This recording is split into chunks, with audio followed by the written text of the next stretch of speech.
সমুদ্র শহর দীঘায় এই প্রথমবার রথে চড়বেন প্রভু জগন্নাথ, বলরাম ও সুভদ্রা।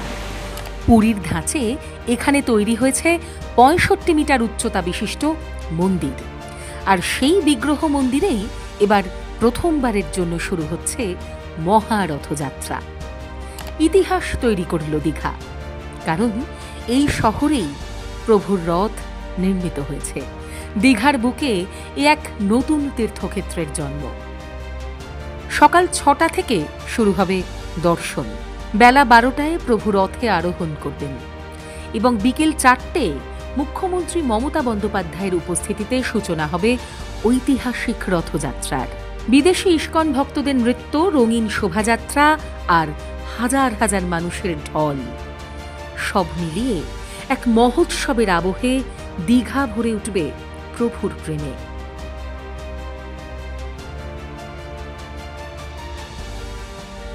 এদিকে রাজ্যের আর এক প্রান্তে শিলিগুড়ির শক্তিগড়ে চলছে আর এক প্রাচীন রথযাত্রার প্রস্তুতি।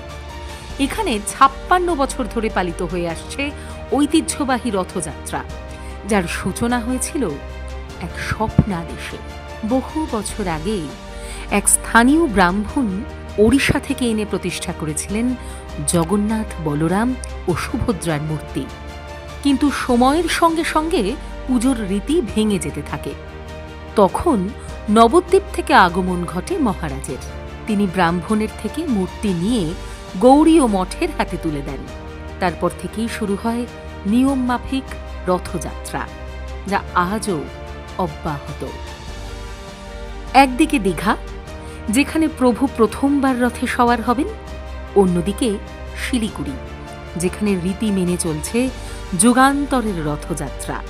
রথযাত্রা মানেই ভক্তির ঝড়, ঐতিহ্যের ঢেউ আর ইতিহাসের পুনর্জন্ম।